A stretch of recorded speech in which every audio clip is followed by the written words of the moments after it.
Lonely CEO millionaire leaves his safe open to test his maid, what she did next. Ethan Grayson had everything money could buy, private jets, luxury cars, and a mansion overlooking the ocean. Yet, for all his billions, he felt the crushing weight of loneliness every single night. His wife had left years ago, taking with her the warmth of companionship, and his grown children rarely called, busy living their own lives. Success had filled his pockets but emptied his heart. The only constant presence in his home was Maria, his housemaid, a quiet, humble woman in her 50s, who had been working for him for only 6 months. Ethan wasn't a man who trusted easily. In his world, betrayal often came disguised as friendship, and loyalty had a price tag. So, one rainy Friday evening, he decided to test Maria's honesty. While she was cleaning the study, he intentionally left his safe wide open. Bundles of cash and sparkling diamond watches sat exposed on the shelves.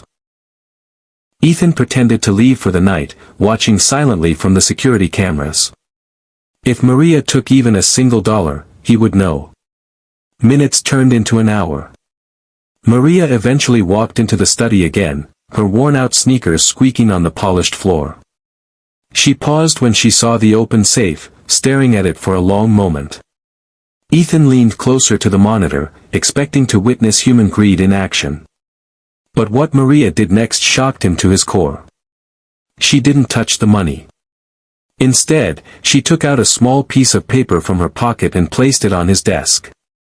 Then she softly whispered, as though speaking to someone who wasn't there, "I hope you're doing okay, sir. You always seem so lonely." She then closed the safe gently, without taking a thing, and went back to mopping the floor. Ethan's chest tightened. This was not the reaction he had prepared himself for. When he returned downstairs, Maria looked surprised to see him. "Mr. Grayson, you're back early," she said with a nervous smile. He picked up the note she had left. In delicate handwriting, it read, "Money can't fill an empty heart. If you ever need someone to talk to, I'll listen." Unable to hold back his emotions, Ethan asked, "Maria, why didn't you take anything? Most people wouldn't think twice." Maria lowered her gaze, fidgeting with the edge of her apron. "Sir, I don't know what it's like to have millions, but I know what it's like to have nothing. I lost my husband 3 years ago, and some days I didn't even have bread to feed my children. But I promised myself, no amount of money is worth losing your soul." She looked up then, eyes soft but strong. "You don't need another thief in your life, Mr. Grayson. You need a friend." Her words hit him harder than he expected. For years, he had surrounded himself with lawyers, assistants, and business partners who only saw his wealth, not his wounds. But this woman, who had every reason to envy his fortune, saw his pain instead. The following week, Ethan invited Maria and her 2 children to have dinner with him. It was the first time in years his dining table wasn't cold and silent.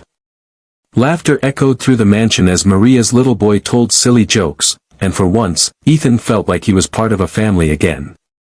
He realized that night that his billions had built walls around him, but kindness had the power to break them down. A few days later, he called Maria into his office. With tears in his eyes, he handed her a set of papers. "This is for you and your kids," he said, his voice trembling.